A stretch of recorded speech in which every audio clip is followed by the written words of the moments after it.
അഹങ്കാരമൊന്നും പോയിട്ടില്ല, അതൊക്കെ ഫുള്ളായിട്ടുണ്ട്. ഞാൻ വിട്ട് വിടാനും ഉദ്ദേശിക്കണില്ല. നല്ല സുഖം അഹങ്കാരത്തിൽ ഇരിക്കാൻ. അഹങ്കാരമില്ല ജീവിക്കാൻ വല്ല രസമുണ്ടോ?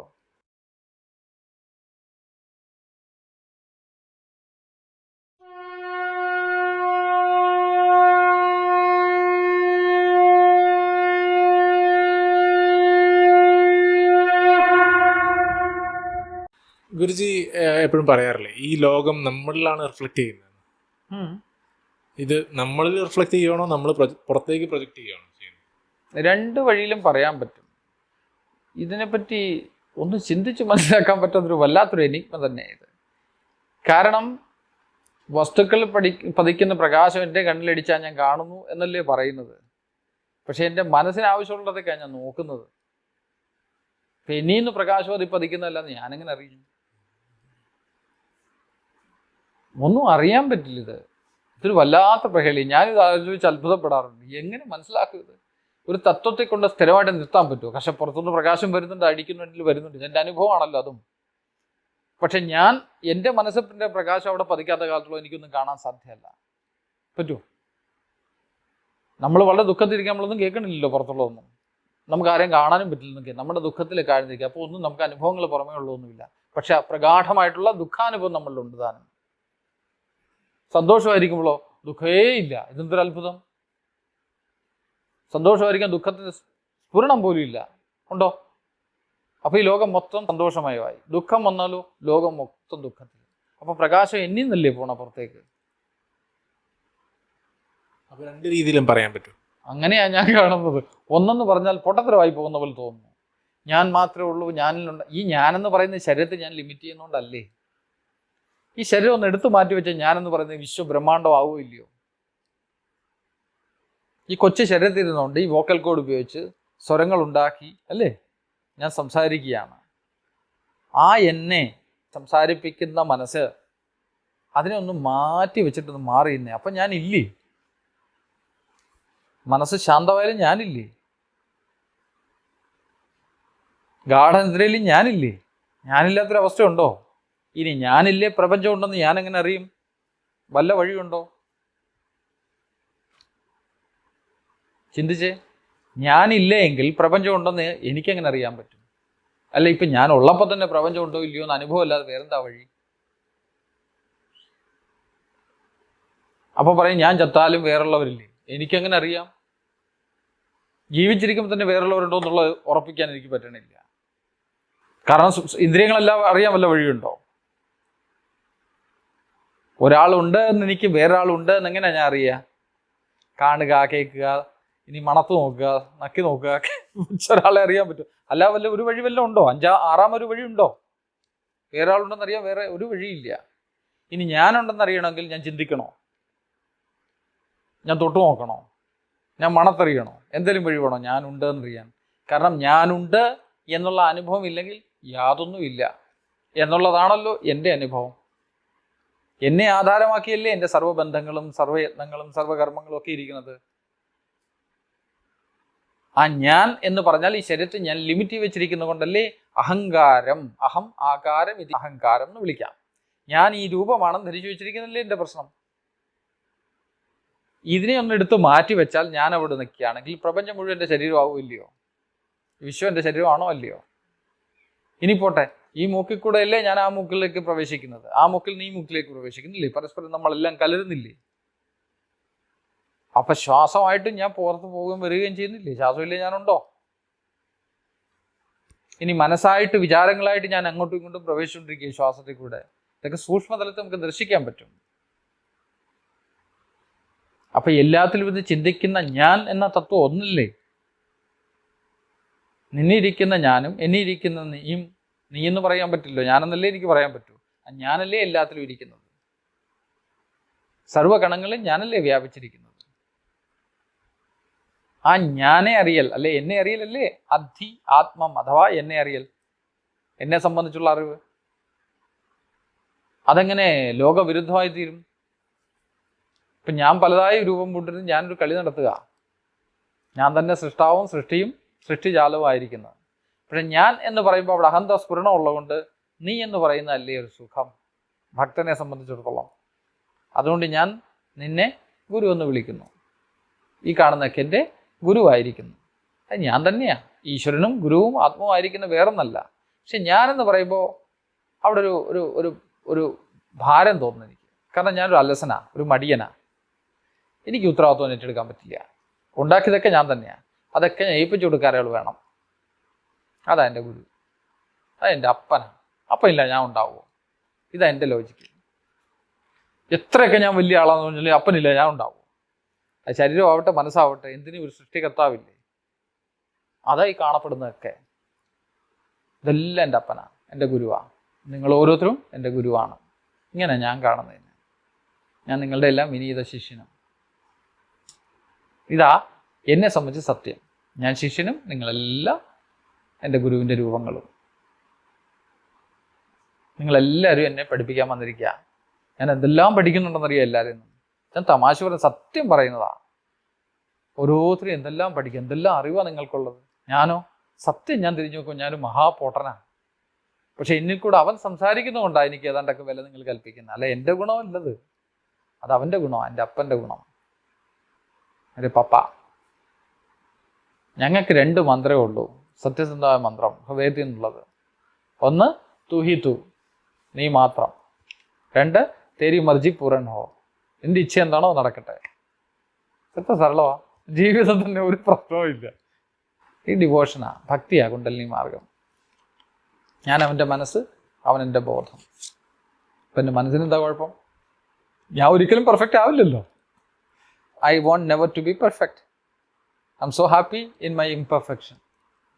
എന്തു സുഖം. അതുകൊണ്ടല്ലേ എനിക്ക് അവനെ കൊതിക്കാൻ പറ്റുന്നത്, അവനിലേക്ക് അലിയാനുള്ള ആഗ്രഹം. അവനെ കിട്ടിയ തീർത്തില്ലേ ഞാൻ. ഇച്ചിരി ആണല്ലോ ഒന്ന് കളിച്ച് നടന്നോട്ടെ, എന്തെങ്കിലും അവൻ എന്നെ വിഴുങ്ങും. അതുവരെ ഞാൻ ഒന്ന് കളിച്ചിരിച്ച് സന്തോഷം നടന്നോട്ടെ. വളരെ കഷ്ടപ്പെട്ടാ ഇതൊന്നും മനസ്സിലായത്. അവൻ്റെ കൃപയില്ലായിരുന്നു ഇത് മനസ്സിലാവുകയില്ലായിരുന്നു. ഇനി എന്നെ ഉപദ്രവിക്കില്ലേ, ഞാൻ ഇങ്ങനെയേ ഉള്ളൂ. ഞാൻ നന്നാവാൻ ഉദ്ദേശിച്ചിട്ടില്ല. എൻ്റെ എല്ലാ കുറവുകളെയും ഞാൻ കാണുന്നുള്ളൂ. അതെനിക്ക് ഒരു കുഴപ്പമില്ല. I accepted myself. ഞാൻ എന്നെ പൂർണ്ണമായിട്ട് സ്വീകരിച്ചിരിക്കുന്നു. ഇതൊക്കെ എനിക്കറിയുള്ളൂ. ബാക്കിയൊക്കെ നിങ്ങൾ നിർവചിച്ചോളുക. ഗുരുജി, അപ്പം മനസ്സ് എന്ന് പറഞ്ഞാൽ ഈ മെമ്മറീസിന്റെ കളക്ഷനാണ്. ഈ സമ്പൂർണ്ണതയെ മനസ്സെന്ന് വിളിക്കാം. വിശ്വത്തിൻ്റെ സമ്പൂർണ്ണത മനസ്സാണ്. അത് മനസ്സിനെ 4ആയിട്ട് ഖണ്ഡിച്ച് പഠിച്ചിട്ടുണ്ട്, അറിവിന് വേണ്ടിയാട്ടോ. മനസ്സിൻ്റെ ശുദ്ധരൂപത്തെ ബുദ്ധി എന്ന് വിളിക്കും. അത് നിശ്ചയിക്കുന്ന ഭാവം. മനസ്സിന് സ്ഥിരതയുണ്ടായില്ലേ നമുക്ക് ബുദ്ധിക്ക് തെളിച്ചുണ്ടാവും. ഒരു കാര്യം നമുക്ക് ചെയ്യണം, ഇന്നത് ശരി ഇന്നത് തെറ്റും തിരിച്ചറിയണ്ടേ. ആ നിശ്ചയിക്കുന്ന ഭാവത്തെ ബുദ്ധി എന്ന് വിളിക്കും. ഇനി വിചാരവികാര, തോട്ട്, ഫീലിംഗ്, ഇമോഷൻ എന്നൊക്കെയുള്ള ഭാവങ്ങളായിട്ട് ചലിച്ചുകൊണ്ടിരിക്കുന്ന ഭാവത്തെ സാമാന്യഗതി മനസ്സ്, വ്യക്തി മനസ്സ് എന്നൊക്കെ വിളിക്കും. ഇനി മെമ്മറി ഇല്ലേ, ഓർമ്മകൾ, മുജ്ജന്മ സ്മൃതി ആവട്ടെ ഈ ജന്മത്തിലുള്ള സ്മൃതി ആവട്ടെ, ഹാർഡ് ഡിസ്ക് ഇല്ലേ, അതിനെ ചിത്തം എന്ന് വിളിക്കും. പൊതുവിൽ ഈ 5 ഇതിനെയാണ്. ഈ ജന്മസ്മൃതികളെല്ലാം ഇതിൻ്റെ അകത്ത് വെച്ചിട്ടുണ്ട്. ഇതാ തൂത്തുകളയുണ്ട്. ഇതൊന്നും മാറ്റാനൊന്നും പറ്റത്തൊന്നുമില്ല. ഇതൊക്കെ കുറേ അവിടെ കിടക്കും. അത് ചിത്തത്തെ സ്റ്റോറേജ് സ്പേസ് ആണ് ചിത്തം എന്ന് വിളിക്കുക. ഇനി ഞാനെന്നൊരു വ്യക്തിബോധം ഉണ്ടല്ലോ, ഞാനൊരു പേഴ്സണാലിറ്റി എന്നൊരു ചിന്തയില്ലേ, അതിനെ അഹങ്കാരം എന്ന് വിളിക്കും. ഇങ്ങനെ 4ആയിട്ട് തിരിച്ചിനെ മനസ്സിലാക്കണമുണ്ട്. പക്ഷേ ഇതെല്ലാം കൂടെ ചേർത്ത് വിശാലമാർത്ഥത്തിൽ മനസ്സ് അല്ലെങ്കിൽ വിശ്വമനസ്സെന്നൊക്കെ വിളിക്കും. ഇതൊക്കെ പല മാർഗങ്ങളാണ് ക്രോഡീകരിച്ച് പഠിക്കാനുള്ളത്. അത്രേ ഉള്ളൂ. ഇപ്പോൾ ഈ പറഞ്ഞ അഹങ്കാരമാണോ നമ്മൾ ഈഗോ എന്ന് പറഞ്ഞ് സാധാരണ പറയുന്നത്? സാമാന്യ ഈഗോ അതാണ്. ഞാൻ എൻ്റെ വ്യക്തി ഈഗോയിൽ നിന്നും വിശ്വ ഈഗോയിലേക്ക് മാറിയിരിക്കുന്നു. അഹങ്കാരമൊന്നും പോയിട്ടില്ല, അതൊക്കെ ഫുള്ളായിട്ടുണ്ട്. ഞാൻ വിട്ട് വിടാനും ഉദ്ദേശിക്കണില്ല. നല്ല സുഖം അഹങ്കാരത്തിൽ ഇരിക്കാൻ. അഹങ്കാരമില്ല ജീവിക്കാൻ വല്ല രസമുണ്ടോ? സത്യത്തിൽ ശാന്തി എന്ന് പറഞ്ഞാൽ മൃത്യുവല്ലേ. അഹങ്കാരിയായിരിക്കും നല്ല രസം. ഇപ്പോൾ ഞാൻ മെറും തെണ്ടിയും ഈ ബ്രഹ്മാണ്ടത്തിന് മുഴുവൻ ഓണറായിരിക്കുന്ന എൻ്റെ അച്ഛൻ പരമേശ്വരൻ, അച്ഛൻ്റെ മകനാണ് ഞാൻ. എന്തൊരു അഹങ്കാരം നമുക്ക്. ഇതാണ് ഭക്തന്റെ അഹം. ഞാനൊരു ഭക്തനാ, ഭക്തന്റെ അഹങ്കാരം ഇത്. അല്ലെ പിന്നെ അങ്ങനെ ജീവിക്കുക, എല്ലാവരും എന്നെ ചവിട്ടി തേക്കുകയല്ലേ. നിങ്ങളൊക്കെ കുഞ്ഞി അഹങ്കാരികൾ. ഞാനൊരു വ്യക്തിയാണ്, എനിക്ക് ജോലിയില്ല, അല്ല എൻ്റെ ജോലിയുണ്ട്, എനിക്കിന്നതാണ്, എനിക്കിന്ന പ്രശ്നം. ഈ പ്രശ്നമൊന്നും എനിക്കില്ല. അതൊക്കെ വളരെ ലിമിറ്റഡ് ആയിട്ട് ചെറിയ കൊമളയ്ക്കകത്തുള്ള പ്രശ്നം. എൻ്റെ പ്രശ്നം ബ്രഹ്മാണ്ട പ്രശ്നമാണ്. എൻ്റെ പ്രശ്നം സോൾവ് ചെയ്യാനും എനിക്ക് താല്പര്യമില്ല. I won't always be like this. പക്ഷെ ഇതൊട്ടും എനിക്ക് പിടികിട്ടുന്നില്ല. ഞാനൊരു കുഞ്ഞിനെ പോലെ അത്ഭുതം കൂറുക. എന്തൊരു കോൺട്രഡിക്ഷൻ അതിൻ്റെ അകത്ത്. പക്ഷെ അതെന്തൊരു രസകരമാണെന്നറിയാവോ. ഈ നമ്മുടെ ജുഗൽബന്ദി ഇല്ലേ, എന്താ പറയുക, ഒരുത്തൻ മൃദംഗം അടിക്കും, മറ്റേ ആൾ വേറെ വല്ല വാദ്യം വായിക്കും, ഇങ്ങനെ ഒരാൾ തബലയടിക്കും, ടൺ ടടറട്ടൺ. ഇതുപോലെ എനിക്ക് തോന്നിയത്, ഒരുത്തൻ ഇവിടുന്ന് കൊട്ടുമ്പോൾ ലോജിക്ക് ഇവിടുന്ന് കൊട്ടുമ്പോൾ അപ്പുറം ഇമോഷൻ അപ്പുറം ഇരുന്ന് കൊട്ടും. ഇവർ രണ്ടും കൂടെ പരസ്പരം ഇങ്ങനെ എൻ്റെ ഉള്ളിൽ ഒരു ഓർക്കസ്ട്ര കളിച്ചുകൊണ്ടിരിക്കുക നിരന്തരം. പിടിയൊന്നും എനിക്കില്ല, പക്ഷെ നല്ല രസം, നല്ല രസം. ഇത് ആനന്ദകരമായത്. പിടിയൊന്നും കിട്ടത്തില്ല, കാരണം എങ്ങനെ പറയാൻ പറ്റും? There is no way to know. Such a beautiful enigma. ഈ കോൺട്രഡിക്ഷൻ എന്ന് പറഞ്ഞാൽ ഇത്ര സുന്ദരമാണെന്നുള്ളത് എനിക്ക് പണ്ടറിയില്ലായിരുന്നു. ഇതന്നെയായിട്ട് വലിച്ചുകൊണ്ടിരിക്കും. പക്ഷെ ഇപ്പോൾ മനസ്സിലാവുന്ന കോൺട്രഡിക്ഷനാണ് ഈ പ്രകൃതിയുടെ സൗന്ദര്യം.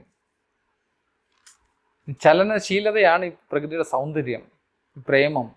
ഇത് രസമാണെന്നറിയോ? അത് സമ്പൂർണ്ണതെത്തിയ ശാന്തിയായി തീർന്നു. അതാ യഥാർത്ഥ മൃത്യു. ഈ ശരീരം വിട്ടുപോകണമെന്നും മൃത്യുവൊന്നുമല്ല.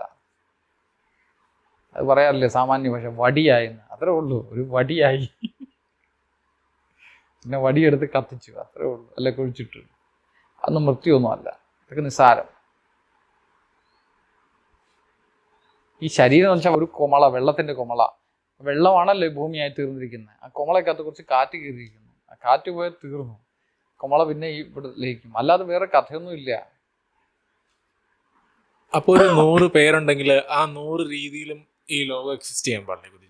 100 അല്ല, 1 കോടി പേരുണ്ട്. 800 കോടിക്ക് ഉണ്ടെന്നല്ലേ പറയണേ? 800 കോടി ലോകമുണ്ട് അവരെ സംബന്ധിച്ച്. ഇനി എത്ര കോടാനുകോടി ജീവജാലങ്ങളുണ്ട്? 84 ലക്ഷം യോനികൾ പ്രാചീനർ പറഞ്ഞിരിക്കുന്നത്. അതിൽ ഓരോന്നിലും എത്ര വിഭാഗങ്ങൾ, അവാന്തര വിഭാഗങ്ങളുണ്ട്. ഉറുമ്പിനെ തന്നെ എടുത്തു നോക്കി, എത്ര തര ഉറുമ്പുണ്ട്. അതിലൊക്കെ എത്ര സമൂഹങ്ങൾ, എത്ര ജീവജാലങ്ങൾ വേറെയുണ്ട്. ഇവർക്കെല്ലാം ഓരോ ലോകമില്ലേ? ഉറുമ്പിൻ്റെ ലോകമാണോ കടുവയുടെ ലോകം? ഓരോരുത്തർക്ക് ഓരോ ലോകമല്ലേ? അല്ലേ തന്നെ. ഇത് വളരെ അത്ഭുതകരമാണ്. കാരണം എല്ലാം പൂർണ്ണരാണ്. എല്ലാം പൂർണ്ണരാന്നല്ല, പൂർണ്ണമാണ് എല്ലാത്തിലും ഇതിനെ കാണുന്നതെന്ന് പറയാം. അതുകൊണ്ട് എല്ലാവരും അവരുടെ തലങ്ങളിൽ എന്താണോ സമ്പൂർണ്ണരാണ്. നമ്മൾ വിചാരിച്ചാൽ അവരൊക്കെ തിര്യക് യോനികൾ, താഴ്ന്ന യോനികളാണ്, നമ്മളേണ്ട് ഉയർന്ന യോനിയിലാണ് മനുഷ്യൻ ജനിച്ചതെന്നൊക്കെ വിചാരമുണ്ട്. എനിക്കങ്ങനൊന്നും തോന്നുന്നില്ല. എനിക്ക് തോന്നുന്നു അവരൊക്കെ താപസന്മാരാണ്. നമ്മൾ ഈ പറയുന്ന ധ്യാന സമാധിയിലൊക്കെ ജീവജാലങ്ങൾക്ക് ഈസി ആയിട്ട് എത്താൻ പറ്റും. കേട്ടില്ലേ, തണുപ്പ് സ്ഥലങ്ങളിൽ ഈ കരടിയൊക്കെ ഹൈബർണേഷൻ സ്റ്റേറ്റിൽ പോയി, മീനൊക്കെ ഹൈബർണേഷൻ സ്റ്റേറ്റിൽ പോയതൊക്കെ ആയിട്ട് കേട്ടിട്ടുണ്ടല്ലോ ഇല്ലേ? ചില പ്രത്യേക സ്ഥലങ്ങളിൽ വരൾച്ച വരുമ്പോൾ എന്തിനാ നമ്മുടെ ഇവിടെ നമ്മൾ അതെല്ലാം മൂടിയില്ലേ? മൂടിക്കഴിഞ്ഞ് എല്ലാം നിറച്ച് മണ്ണൊക്കെ ഇട്ടെല്ലാം തീയൊക്കെ കത്തിച്ചെല്ലാം ലെവലാക്കി കൃഷിക്ക് വെള്ളം വന്നപ്പോൾ അതിൻ്റെ അകത്തുനിന്ന് വരാല്, മീന്, ചെറുമീൻ ഇതെല്ലാം ഓടി നടക്കുന്നു. അത് എവിടെ നിന്ന് വന്നു? അതപ്പോൾ ചെളിക്കകത്ത് ഈ സ്റ്റേറ്റിൽ കിടന്ന് വെള്ളം തരിയില്ല, മുഴുവൻ ഉണങ്ങി വരണ്ടു. അപ്പം അതൊക്കെ ആ മെഡിറ്റേഷൻ സ്റ്റേറ്റിലല്ലായിരുന്നു. അല്ലെ എങ്ങനെ മനുഷ്യൻ കൊണ്ട് പറ്റുമോ അത്? പറ്റും. മനുഷ്യൻ ആ സ്റ്റേറ്റ് പരിശീലിച്ചാൽ. അതിനുവേണ്ടിയാണ് കാട്ടിലും ഗുഹയിലൊക്കെ ഇരുന്ന് ധ്യാനവും സാധനയൊക്കെ പരീക്ഷിച്ച് പ്രാണനെ ഒതുക്കി വെച്ചൊക്കെ ശീലിച്ചൊക്കെ പഠിക്കണത്. ഏത് ഈ മീനും കടുവയ്ക്കും കരടിക്കും സ്വാഭാവികമായിട്ടുള്ള കഴിവ് നേടാൻ ഇതാ സിദ്ധി. നമ്മൾ ഇതിനൊക്കെ വലുതായിട്ട് പെരുപ്പിച്ച് കാണിക്കുന്നു. ഇതൊക്കെ വിഡ്ഢിത്തരമായിട്ട് എനിക്ക് തോന്നുന്നു. ഒരു പക്ഷേ ഞാൻ തെറ്റായിരിക്കാം, എനിക്ക് ഇങ്ങനെയൊക്കെ തോന്നുന്നു. പക്ഷെ നമുക്ക് ആ സ്റ്റേറ്റെങ്കിലും എത്തണം. കുറഞ്ഞ പക്ഷെ ഒരു മീൻ്റെ എൻലൈറ്റൻഡ് സ്റ്റേറ്റിലെങ്കിലും എത്തിപ്പെടണം. എന്നാൽ എന്ത് പ്രശ്നമുണ്ട് അവർക്ക് പരിഹാരത്തിന് വേണ്ടി അവർ ശ്രമിക്കുക. പരിഹാരമില്ലേ അവർ സെക്കമ്പ്, അത് ജീവിതം അവർ കീഴടക്കുക. കൂടുതലും ഇതൊന്നും പറയാറില്ല അവർ. മനുഷ്യനാണോ? മനുഷ്യൻ എന്തെല്ലാം പ്രശ്നങ്ങൾ നമ്മൾ ഉണ്ടാക്കിയെടുക്കുന്നു. റാം, നമ്മുടെ മനസ്സ് എപ്പോഴാണ് അപ്പോൾ രൂപപ്പെടുന്നത്? ജനിക്കുമ്പോൾ തന്നെ ഉണ്ടോ, അതോ അതിന് ശേഷമാണോ ഇത് രൂപപ്പെട്ട് വരുന്നത്? ജനിക്കുമ്പോൾ മനസ്സുണ്ടോന്നല്ല, മനസ്സാണ് ജനിക്കുന്നത്. മനസ്സാണ് ശരീരമായി രൂപമെടുക്കുന്നത്. അപ്പോൾ ഒരേ മനസ്സ് മരണത്തിലൂടെ ശരീരം വിട്ട് വേറെ ശരീരം ജന്മത്തിലൂടെ എടുക്കുന്നു, അങ്ങനെയാണോ? ആ മനസ്സ് തന്നെ പ്രാണനെയും കവർന്നുകൊണ്ട് പോവുക. ഇതിൻ്റെ അകത്ത് വെച്ചിന് പ്രാണൻ, മെമ്മറി എല്ലാം സ്റ്റേറ്റുകളിൽ ഈ പറഞ്ഞ അതിനെല്ലാം കവർന്നുകൊണ്ട് വേറെ ശരീരം എടുക്കുന്നു. അതേത് ശരീരമാണോ മരണസമയത്ത് ഏകാഗ്രപ്പെട്ടിരിക്കുന്നത് അതനുസരിച്ച് ശരീരത്തിലേക്ക് പോകുന്നു. ഇതൊന്നും ഇല്ലാണ്ടാവണില്ലല്ലോ. എല്ലാം നിരന്തരമായിട്ട് പ്രവാഹം, ഒരു ചക്രീയമായ പ്രവാഹമല്ലേ. ഞാൻ ഇതിനോട് കൂടുതൽ കെട്ടിപ്പിടിച്ചിട്ടുണ്ട് എനിക്ക് പിടുത്തം കിട്ടാത്ത കാര്യം അതിസരളമാണ്. ഞാൻ ഈ വ്യക്തിബോധത്തിൽ നിന്നൊന്നും പുറത്തു വന്ന് നോക്കുക. വ്യക്തിബോധത്തിൽ പിടിച്ചിരിക്കാൻ നമ്മൾ അബോധ മനസ്സിലല്ലേ കിടക്കുന്നത്. നമ്മുടെ ഈ കോൺഷ്യസ് മൈൻഡ് എന്നൊക്കെ പറയാമെങ്കിൽ ഇതൊന്നും കോൺഷ്യസ് ഒന്നും അല്ല. ഇത് വ്യക്തിബോധത്തിലാണ് നമ്മൾ കോൺഷ്യസ് ആയിരിക്കുന്നത് അല്ലേ, എൻ്റെ വ്യക്തി ലോകത്താണ്. അതിൽ നിന്നൊന്ന് ഉയർന്ന് വന്നു കഴിയുമ്പോൾ നമുക്ക് കാര്യം പിടികിട്ടി തുടങ്ങും. അതെങ്ങനെ അവിടെ നിന്ന് ഉയർന്നു പോരുന്നത്? ഇപ്പം നമ്മൾ ഈ കസേരയെ മുറുക്കം പിടിച്ചിരിക്കുക, ആരെങ്കിലും പിടിച്ച് പൊക്കണം. നമ്മൾ വീട്ടിൽ ഉറങ്ങുമ്പോൾ അമ്മച്ചി വന്ന് ഉണർത്തുകയല്ലേ, മോനെ എഴുന്നേക്കടാ, കാപ്പിയൊക്കെ കുടിക്കുക, എന്നിട്ട് തിരിച്ച് കിടന്ന് ഉറങ്ങിക്കോ എന്ന് പറയുന്ന അമ്മച്ചിമാരുണ്ടാവും. പക്ഷെ ഗുരു എന്ന് പറഞ്ഞ അമ്മച്ചി അങ്ങനല്ല. മോനെ എഴുന്നേക്ക്, കേൾക്കത്തില്ല. മോനെ എഴുന്നേക്ക്, മോനെ കാപ്പി കുടിക്കടാ, മോനെ എഴുന്നേക്ക് എന്ന് ഇങ്ങനെ നിരന്തരം നമ്മുടെ ജീവിതത്തിൽ എപ്പോഴും പറഞ്ഞുകൊണ്ടിരിക്കുന്നുണ്ട് അകത്തിരുന്ന്. പക്ഷെ നമ്മളത് കേൾക്കില്ല. ഇന്നർ ഗുരുവിന് നമ്മൾ ഒരിക്കലും കേൾക്കില്ല. പകരം എന്താ, നമ്മൾ ഈ പറഞ്ഞ പോലെ കാപ്പി കുടിച്ച് കമിഴ്ന്ന് കിടന്ന് ഉറങ്ങും, പിന്നെയും എഴുന്നേൽക്കുകയല്ല. പിന്നെ എഴുന്നേറ്റിട്ടോ എന്തെങ്കിലും കഴിച്ച് പിന്നെയും ഉറങ്ങും. ഇതുപോലെ നമ്മൾ നിരന്തരം ഉറങ്ങിക്കൊണ്ടിരിക്കുക. എഴുന്നേക്കണമെന്നുള്ള ആഗ്രഹം വരണം. അതിന് പറയും ആത്മകൃപ എന്ന്. ആത്മകൃപ ഉണ്ടാകുമ്പോഴുണ്ടാവും ഈശ്വരകൃപ ഉണ്ടാവും. ഈശ്വരകൃപ എന്ന് വെച്ചാൽ പ്രകൃതി നമ്മളെ അനുഗ്രഹിക്കും, അതിലേക്ക് നമ്മളെ കൊണ്ടുപോകും. അങ്ങനെ ആത്മകൃപയും ഈശ്വരകൃപയും ഉണ്ടാകുമ്പോൾ ഗുരുകൃപയ്ക്ക് യോഗ്യനാവും. ഗുരുകൃപയുണ്ടായാൽ പിന്നെ എഴുന്നേറ്റോളൂ. ഉറങ്ങാൻ പറ്റുകയല്ല, സമ്മതിക്കുകയല്ല. കാരണം പണ്ടേ തൊട്ട് വിളിക്കുക, ഇപ്പം അവസരം കിട്ടി വിടത്തില്ല. മുമ്പും പുറകും ഊണിൽ ഉറക്കത്തിൽ നിന്ന് വിളിച്ചുകൊണ്ടിരിക്കും. നിന്റെ സ്വപ്നവും നിന്റെ ജാഗ്രതയും നിന്റെ സുഷുപ്തിയും നിന്റെ സർവ്വ അവസ്ഥകളും അവനായിത്തീരും. അങ്ങനെ ഗുരു നിന്നെ ഉണർത്തും, അല്ലേ നിന്നിൽ ഗുരു ഉണരും. ഇതായിരിക്കും ബെറ്റർ വേർഡ്.